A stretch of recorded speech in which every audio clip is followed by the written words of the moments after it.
Hello friends, আজ সকলকে স্বাগত জানিয়ে একটা খুব সহজ ব্রেকফাস্টের রেসিপি নিয়ে চলে এসেছি। তো দেখো আমি এটা কি বানাচ্ছি। এখানে আমি 250 থেকে 300 গ্রাম টক দই আর 250 থেকে 300 গ্রামের মতো সুজি একসাথে খুব ভালো করে মিশিয়ে নিয়েছি, তাতে হাফ কাপ মতো জল দিয়েছি।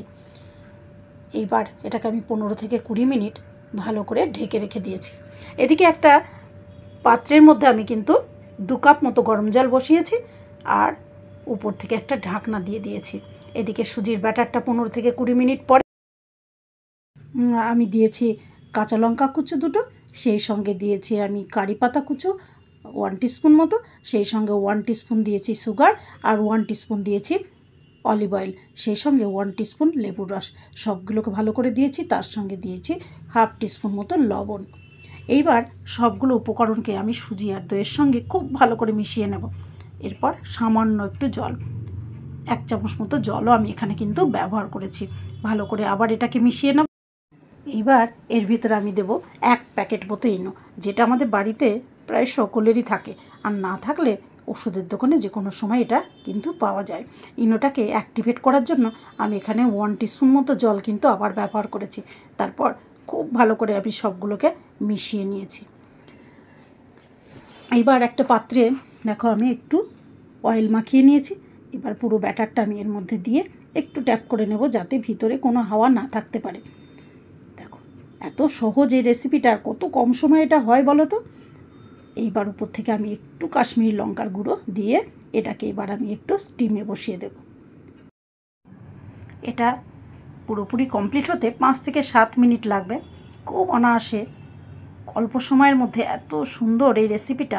দেখো ঢাকাটা আমি কাপড় বেঁধে দিয়েছিলাম, যাতে কোনো জল ব্যাটারের মধ্যে না পড়ে। দেখো আমি এটাকে 5 থেকে 7 মিনিট পরে তুলে নিলাম, ঠান্ডা করতে দিয়ে দিলাম।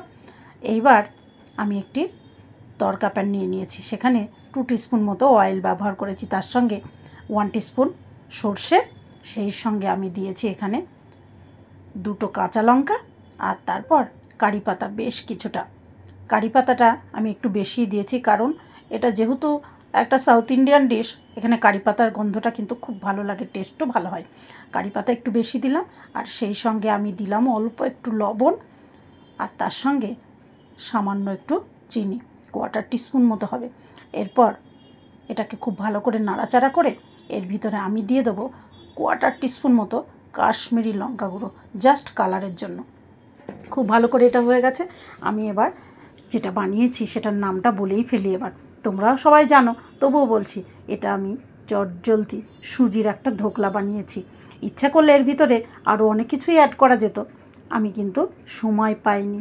আমাদের এই ব্যস্ততম জীবনে এত তাড়াহুড়োর মধ্যে এত সহজ একটা রেসিপি কত কম সময়ে যে তৈরি হয়ে আমাদের সুবিধা হয়েছে, সত্যি বলছি এইরকম রেসিপি থাকলে আমাদের কিন্তু সমস্যার সমাধান অনেকটাই হয়ে যায়। এদিকে দেখো আমার যে ফোড়নটা আমি দেব আমার এই ধোকলার মধ্যে, তাতে আমি কিন্তু সামান্য একটু জল দিয়েছি, যাতে ওই জলটা এর উপর দিলে সুজির যে ধোকলাটা সেটা আর ড্রাই হবে না, দেখবে অনেকটাই সফট হয়ে আসবে, খেতে সুবিধা হবে, টেস্টও বহুগুণ বেড়ে যাবে। দেখো কত সুন্দরভাবে সুজির ধোকলাটা বেরিয়ে আসলো, এতটা স্পঞ্জি হয়েছে আর এতটা সুন্দর হয়েছে, সত্যি না খেলে বা বাড়িতে না বানালে এটা কিন্তু তোমরা বুঝতে পারবে না। সত্যি বাড়িতে এটা ট্রাই করো। আমাদের যাদের বাড়িতে বাচ্চা আছে বা যারা টিফিনে প্রতিদিনে কিছু না কিছু আমরা নিয়ে যাই, তাদের কাছে এটা কিন্তু একটা চটজলদি সহজ রেসিপি, যেটা হচ্ছে তোমার খুবই স্বাস্থ্যকর হেলদি একটা খাবার।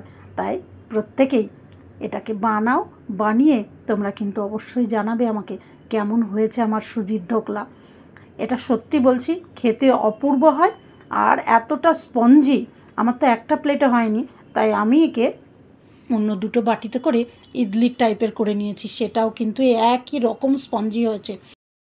তো এত সহজে এত কম সময়ের মধ্যে এই রকম একটা সহজ রেসিপি কে না চাই বলো। তাই প্রত্যেকেই বানিয়ে আমাকে জানাও কেমন হয়েছে, আর ভালো লাগলে অবশ্যই কিন্তু লাইক কমেন্ট করো, আর সকলেই খুব খুব খুব ভালো থেকো।